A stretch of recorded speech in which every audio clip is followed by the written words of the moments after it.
पछताने के लिए पूरी उम्र पड़ी है, सवार लो इस पल को, यही जिंदगी बदलने की घड़ी है। गाइस, चलते हैं अपने चाणक्य नीति की तरफ। तो आचार्य कहते हैं कि जिसे ब्रह्म ज्ञान है उसके लिए स्वर्ग तिनके के समान अर्थात तुच्छ है। सूरवीर के लिए जीवन तिनके के समान होता है। जितेंद्रिय व्यक्ति अर्थात संयमी व्यक्ति के लिए स्त्री तिनके के समान होती है और अक्षरित मनुष्यों के लिए सारा संसार ही तिनके के समान है। आचार्य कहते हैं कि जो व्यक्ति यह जानता है कि स्वर्ग का सुख भी क्षणिक है, वह तिनके के समान लगता है स्वर्ग भी उसे। उसी तरह सूरवीर व्यक्ति का जीवन भी बलि देने से वो नहीं डरता कभी भी। उसका जीवन भी तिनके के समान उसे लगता है। उसे जीवन में किसी चीज़ का भय नहीं होता, इसी कारण उसे ये सब लगता है। जिस व्यक्ति ने इंद्रियों को अपने वश में कर लिया, जिसे अपने सभी इंद्रियों पर वश है, अपने काम वासना पर उसका अधिकार है, वो किसी नारी के वश में कभी भी नहीं आ सकता। यहाँ नारी शब्द से सभी भोग्य पदार्थ, नारी तो उसका प्रतीक मात्र है, लेकिन जितने भी भोग्य पदार्थ हैं जिससे भोजन है और बहुत कुछ, तो उन सब चीज़ों से राइट। इच्छा रहित मनुष्य इस संसार को तिनके के समान मानता है, क्योंकि उसके पास कोई इच्छा ही नहीं है, कोई वो किसी चीज़ को चाहता ही नहीं है। जिसका इच्छा खत्म हो गया हो, वो इस संसार को तिनके के समान छोड़ सकता है राइट। उसी तरह किसी भी चीज़ में वो आसक्ति नहीं रखता राइट। आचार्य कहते हैं कि विदेश में विद्या ही मनुष्य की सच्ची मित्र होती है। घर में अच्छे स्वभाव वाली और गुणवती पत्नी ही मनुष्य की सबसे अच्छी मित्र होती है। रोगी व्यक्ति के लिए मित्र दवाई है और जो मनुष्य मर चुका है उसका धर्म कर्म ही उसका मित्र होता है। आचार्य ने इसमें बताया है कि विदेश में विद्या ही मनुष्य की सच्ची मित्र होती है, अर्थात विदेश अगर आप गए तो आपकी विद्या, आपका जो ज्ञान है, आप जो जानते हैं, आप जिस चीज़ के बारे में समझते हैं, जो चीज़ आपके लिए सही है, वो चीज़ ही आपका मित्र है राइट। जिस चीज़ को आप अच्छे से सीखे रहेंगे वही आपका मित्र है। घर में अच्छे स्वभाव वाली और गुणवती पत्नी ही मनुष्य की सबसे अच्छी मित्र होती है। वो बिना कहे ये समझ जाती है कि आपको क्या चाहिए, वो बिना पूछे आपको वो दे देती है, वो बताती है जो आपको चाहिए, जिस चीज़ की आपको ज़रूरत है। वो आपके हर एक स्वभाव, हर एक चीज़ को समझती है कि आपको किस समय क्या चाहिए राइट। रोगी व्यक्ति के लिए मित्र दवाई है।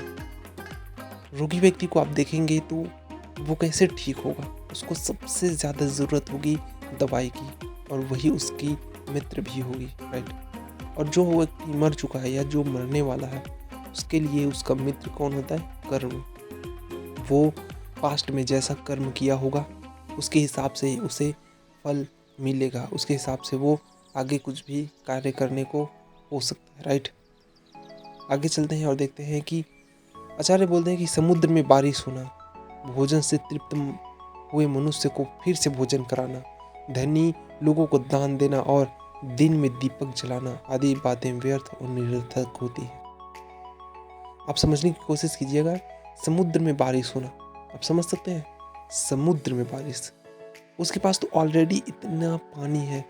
समुद्र अगर एक बार उफान मारेगा तो कई जगह को ले डूबेगा राइट। तो आप समझ सकते हैं कि समुद्र में बारिश का क्या मतलब। उसकी तरफ तो हजारों नदियाँ उसमें जाकर मिल रही। इसी तरह भोजन से तृप्त मनुष्य को फिर से भोजन कराना, वो तो पहले से ही उसके पेट में फुल भोजन है, फुल वो फूड खा चुका है, फिर उसे और देने की क्या ज़रूरत है। ये तो अपच का निशानी है और ये एक विष के समान है। मैंने पिछली वीडियो में आपको बताया भी था राइट। धनी लोगों को दान देना, धनी लोगों को दान देने से कोई मतलब नहीं, क्योंकि वो तो पहले से ही उतना धनी है। उसको और देकर आप उस मतलब, ये तो वैसा ही है कि एक बूंद पानी किसी सागर में डालना राइट। उसी तरह दिन में दीपक जलाना, आपको तो पता ही है कि दिन कितना उजाला है दिन में, आप फिर भी दीपक जला रहे हैं। दीपक कब जलाना चाहिए? जब रात हो, क्योंकि रात के अंधेरे को चीर कर दीपक आपको उजाला देता है। ये सब बातें निरर्थक हैं जो आप करेंगे राइट। आचार्य बोलते हैं कि बादल के जल जैसा दूसरा कोई जल शुद्ध नहीं, आत्मबल के समान दूसरा कोई बल नहीं, नेत्र के ज्योति के समान दूसरी कोई ज्योति नहीं, और अन्न के समान दूसरा कोई प्रिय पदार्थ हमारे लिए उपलब्ध नहीं है, राइट। जो जल ऊपर से, आसमान से जो जल हमारे धरती पर आता है, उस जल जैसा शुद्ध जल किसी और जगह पे नहीं मिलता। आचार्य के कहने का मतलब है, मेघ के जल को सबसे अधिक पवित्र इसलिए माना जाता है कि वह स्वास्थ्यवर्धक होता है।